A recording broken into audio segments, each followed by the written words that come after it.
အားလုံးမင်္ဂလာပါဒီနေ့မှာတော့ beginner to professional သင်ခန်းစာများတွေမှာသင်ခန်းစာ2 financial market အမျိုးအစားများအကြောင်းကိုသင်ပေးသွားမှာဖြစ်ပါတယ်ပြီးခဲ့တဲ့ lesson 1မှာကျွန်တော်တို့ trading ဆိုတာဘာလဲဆိုတာကိုလေ့လာခဲ့ပြီးပြီဖြစ်ပါတယ်ဒီနေ့ lesson မှာတော့ trade လုပ်နိုင်တဲ့ financial market တွေရဲ့အကြောင်းကိုသင်ပေးသွားမှာပါfinancial market ဆိုတာဘာလဲ financial market မှာဘာတွေပါတယ်ဘယ်လိုပါတယ်ဆိုတော့နံပါတ်1 forex market နံပါတ်2 stock market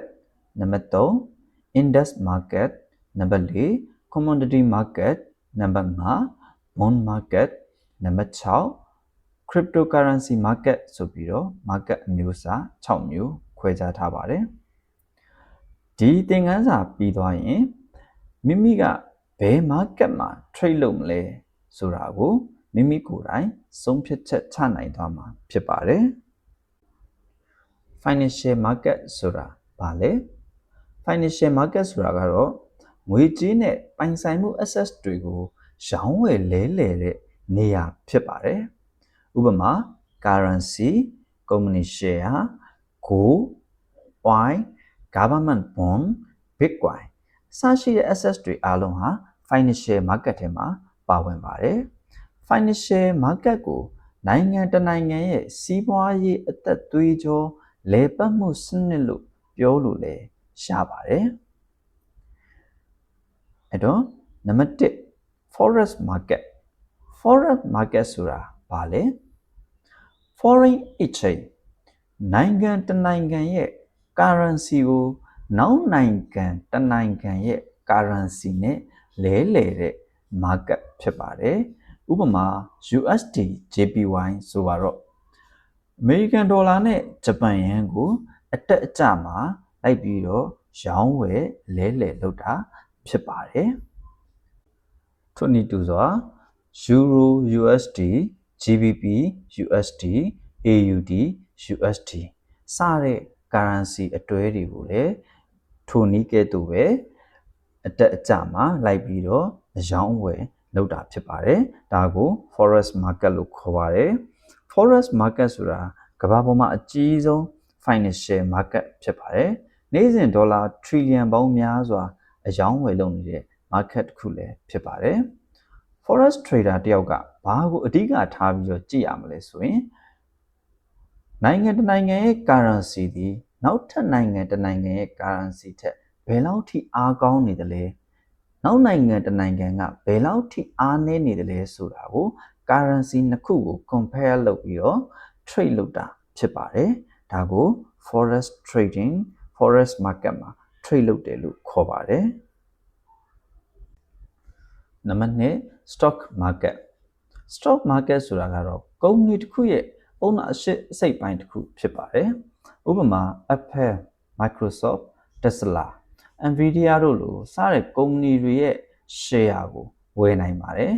ကုမ္ပဏီတွေကတိုးတက်လာမယ်ဆိုရင် share price ကလည်းတက်လာနိုင်ပါတယ်ဒါကို stock market လို့ခေါ်ပါတယ်နံပါတ်3 index market index ဆိုတာကတော့ကုမ္ပဏီတစ်ခုတည်းမဟုတ်ပါဘူးကုမ္ပဏီအများကြီးကိုစုထားတဲ့ basket တစ်ခုဖြစ်ပါတယ်ဥပမာ S&P 500 Nasdaq 100 Dow Jones တို့လိုကုမ္ပဏီအစုလိုက်ရဲ့ index ကို trade လုပ်တာဖြစ်ပါတယ်ဒါကြောင့် index ကို trade တဲ့ trader တွေကကုမ္ပဏီတစ်ခုတည်းကိုကြည့်လို့မရပါဘူးနိုင်ငံတစ်နိုင်ငံရဲ့ economy တစ်ခုလုံးကိုပိုကြည့်ရပါတယ်ဒါကို index market မှာ trading လုပ်တယ်လို့ခေါ်ပါတယ်နံပါတ်4 commodity market commodity ဆိုတာကတဘာဝကရတဲ့ကုန်ကြမ်းများဖြစ်ပါတယ်ဥပမာ gold silver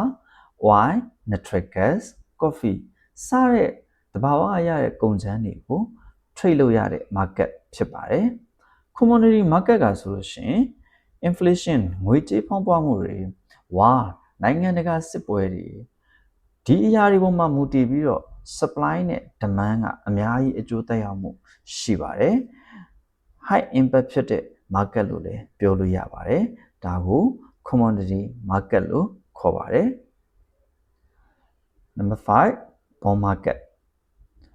bond market ဆိုတာကတော့ government တို့မဟုတ်ကုမ္ပဏီတွေကို investor ကငွေချေးပေးထားတဲ့စာချုပ်ဖြစ်ပါတယ်ဥပမာ US government bond UK government bond Japan government bond စတဲ့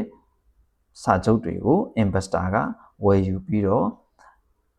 government တွေကိုငွေပြန်ချေးပေးတဲ့ market ဖြစ်ပါတယ်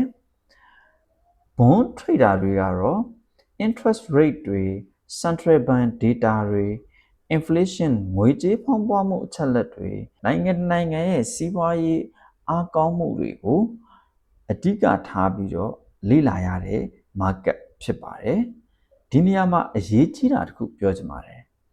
forex trader တယောက်ဖြစ်ရင်တော့မှ bond market ကိုသိထားဖို့လိုပါတယ်ဘာကြောင့်လဲဆိုတော့ bond ရှိသည့် currency strength ကိုအများကြီးအကျိုးသက်ရောက်စေလို့ဖြစ်ပါတယ်ဘွန်ကြီးတွေရဲ့အကြောင်းကိုနောက်ပိုင်း macro lesson မှာအသေးစိတ်သင်သွားပေးမှာဖြစ်ပါတယ်နံပါတ်6 cryptocurrency market cryptocurrency ဆိုတာကတော့ digital currency ဖြစ်ပါတယ်ဥပမာ bitcoin ethereum solana တို့လို digital currency တွေကိုအယောင်းဝယ်လုပ်တဲ့ market ဖြစ်ပါတယ် crypto market ဒီ24နာရီ9ရက်လုံးဖွင့်ထားတဲ့ market ဖြစ်ပါတယ် volatility အလောက်ခက်အရန်မြင့်ပါတယ်ဒါကြောင့် risk လည်းမြင့်ပါတယ်ဘယ် market မှာပဲ trade လုပ်လို့မိမိ trade လုပ်မဲ့ market တစ်ခုကိုစနစ်တကျနားလည်ထားဖို့လိုပါတယ်နောက်ပိုင်းမှာဒီ market အားလုံးကိုတစ်ခုချင်းစီသင်ခန်းစာအလိုက်သင်ပြပေးသွားမှာဖြစ်ပါတယ်ဒီ market 6ခုကို compare လုပ်ကြည့်မယ်ဆိုရင်တော့နံပါတ်1 market forex မှာဘာကို trade လုပ်တယ်လဲ forex မှာ trade လုပ်တာကတော့ currency ကို trade လုပ်ပါတယ်နံပါတ်2 stock မှာကတော့ company share တွေကို trade လုပ်ပါတယ်နံပါတ်3 index မှာကတော့ company အုပ်စုတွေရဲ့ index ကို trade လုပ်ပါတယ်နံပါတ်5 commodity ကတော့ gold oil စတဲ့တဘာဝကရရှိတဲ့ကုန်ကျန်းတွေကို trade လုပ်တဲ့ market ဖြစ်တယ်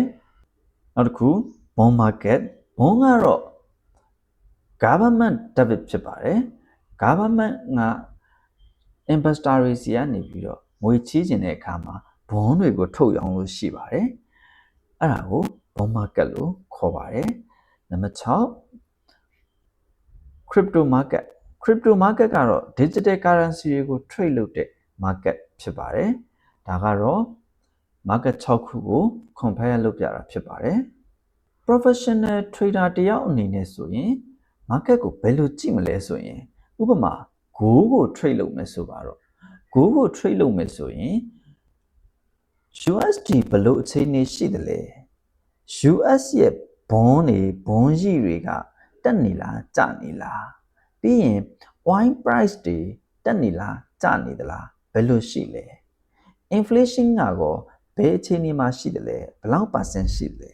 central bank ရဲ့ data တွေကရောဘယ်လိုလဲစတာတွေကိုပါကြည့်ရပါတယ်ဒါကို intermarket analyze လို့ခေါ်ပါတယ်အဲ့တော့ intermarket analyze ကိုနောက်ပိုင်းမှာအသေးစိတ်စနစ်တကျသင်ကြားပေးသွားမှာဖြစ်ပါတယ်ဒီသင်ခန်းစာကိုအတူချုပ်ရမယ်ဆိုရင်เนาะဒီနေ့ lesson မှာ financial market ဆိုတာဘာလဲပြီးရင် forex အကြောင်း stock အကြောင်း index အကြောင်း commodity အကြောင်း bond market တွေအကြောင်း cryptocurrency market တွေအကြောင်းစတဲ့ financial market 6မျိုးကိုသင်ကြားပေးခဲ့တာဖြစ်ပါတယ်နောက် lesson မှာတော့နံပါတ်1 forex market ကိုအခြေခံကနေပြီးတော့စတင်ကြားပေးသွားမှာဖြစ်ပါတယ်နားမလည်တာရှိလို့ရှိရင် comment မှာရေးခဲ့နိုင်ပါတယ်အားလုံးကျေးဇူးတင်ပါတယ်